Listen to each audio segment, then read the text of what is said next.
Bookatarian here for a book reaction video. I just finished A Monster Calls by Patrick Ness 5 minutes ago, and I'm very emotional and really can only focus on thoughts on this right now, so that is what I will be reacting to. It won't be structured like a regular book talk or a book review because I'm not reviewing it. I've given it, well, I haven't quite rated it 5 stars on Goodreads yet because I just finished it, but I am giving it 5 stars on Goodreads. I enjoyed it a lot.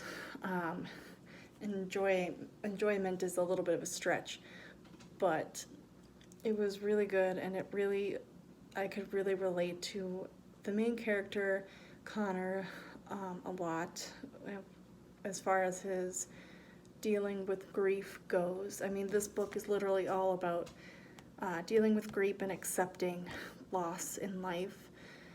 And I suppose I haven't said anything about what it's about. Connor is in middle school, or I don't know what they call it in England, but he's in middle school age if he were to be an American student. And his mom has been recently, like a few years ago, diagnosed with cancer. And so one night he's visited by a monster that he thinks he's dreaming this whole thing up. And the monster doesn't really have a name, it's just called a monster, and it's come calling for a reason that we don't exactly know just yet. And so they make this deal that the monster will tell Connor 3 stories that will help him understand the reason the monster has come calling. And then at the end, Connor must tell a 4th tale that is his truth. And that's pretty much what it's about. It's such a short read. I wouldn't call it quick, especially if you're like me, who got hit really hard by this book, and I knew where it was going, not only because I had already seen the movie, but because it's kind of obvious. What I really love about this book is that it's not sugar-coated at all. It is not sugarcoat at all what it is like to live with someone who is dying of cancer.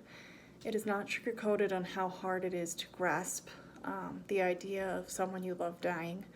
It is not sugar-coating at all what it is like to be bullied and how it's like to be treated when you are someone who is believed to be going through hard times. In school especially, teachers and peers will treat you differently, and just even the aspect of bullying, which I really don't like for obvious reasons. I don't like bullying in general, so it doesn't exactly make me happy to witness bullying in books, but it's done really well and just leads to really great character development of the main character. I'm getting so emotional. I am not a book crier by any means necessary. I'm not. But I cried like 4 different times in this book, heavy sob crying sessions, and I knew that was going to happen, and that's probably why it took me around a month to read this book in its entirety, because I knew it was going to make me sad. I just really enjoyed everything about this book. It was so beautiful, and the writing style was so like aloof and flowy. It like felt as if the whole thing was a fairy tale of sorts. That's what it seemed like.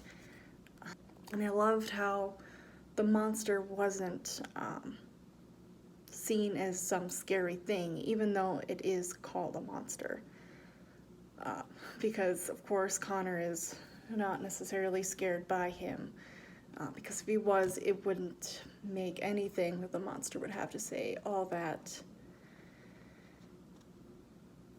helpful. I guess the messages wouldn't be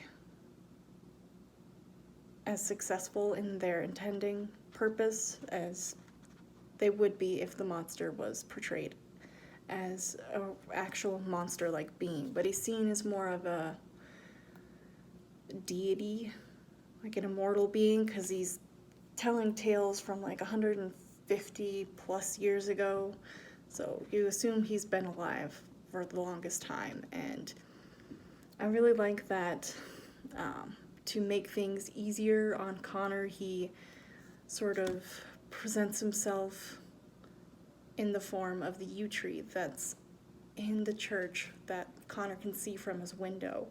And so it makes it really hard to tell whether it is a dream, all these visits that he's seeing from the monster, or whether it's actually real.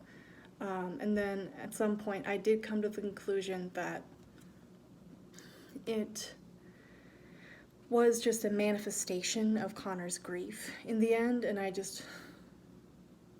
could relate to that a lot. I'm not going to go into too much more detail. That is all I have to say for this video today. Thank you all so much for watching. I will see you all in my next video. Bye.